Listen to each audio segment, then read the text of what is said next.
কেউ যদি অস্ত্র সহ রাজনীতি করতে চায় তাহলে অবশ্যই বাংলাদেশ জাতীয়তাবাদী ছাত্র দল এটা প্রতিহত করবে। গণতন্ত্রের স্বার্থে এবং দীর্ঘ 17 বছরের নিপীড়ন নির্যাতনের দিকে খেয়াল রেখে আমরা নিপীড়িত একটি সংগঠন, নির্যাতিত একটি সংগঠন, সেই দিকে আমরা খেয়াল রেখে আমরা কোনো ধরনের উস্কানিমূলক রাজনীতিতে যাচ্ছি না।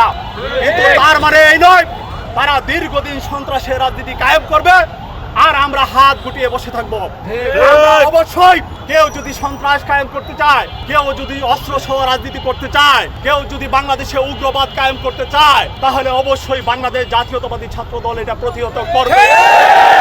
সাধারণ ছাত্রদেরকে সঙ্গে নিয়ে এদের অপতৎপরতা ভেঙে দেওয়া হবে, বেচতে দেওয়া হবে। এই বাংলাদেশে ৭১ তাদের যে দুঃস্বপ্ন, বাংলাদেশের জনগণ মুক্তিযুদ্ধের মাধ্যমে যে বাংলাদেশ অর্জন করেছিল, যে পাকিস্তান তারা কায়েম করতে চেয়েছিল, সেই পাকিস্তান কায়েম করতে তারা ব্যর্থ হয়েছিল, সেই দুঃস্বপ্ন এখনো তাদের তারা করছে। তাই বাংলাদেশের সকল গণতান্ত্রিক শক্তিকে বিলীন করে দিয়ে তারা বাংলাদেশে একটি উগ্রবাদী রাষ্ট্র কায়েম করতে চায়। বাংলাদেশ জাতীয়তাবাদী দল বিএনপি জনাব তারেক রহমানের নেতৃত্বে বাংলাদেশ জাতীয়তাবাদী ছাত্র দল উগ্রবাদের বীজ বাষ্প বাংলাদেশ থেকে চিরতরে ধ্বংস করে দেবে। 1990 সালে স্বৈরতন্ত্র বিতাড়িত করেছে বাংলাদেশ জাতীয়তাবাদী দল বিএনপি বেগম খালেদা জিয়ার নেতৃত্বে।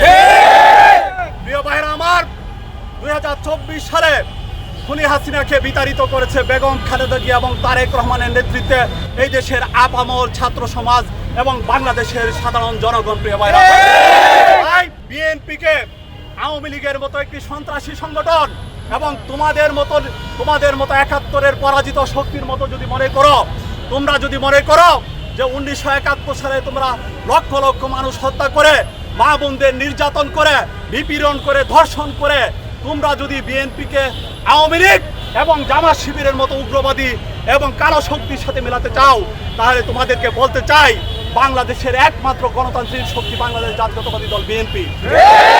গণতান্ত্রিক ছাত্র সংগঠন হিসেবে বাংলাদেশের সকল অপতৎপরতা, সকল অন্ধকারের শক্তিকে বাংলাদেশ জাতীয়তাবাদী ছাত্র দল রুখে দিবে।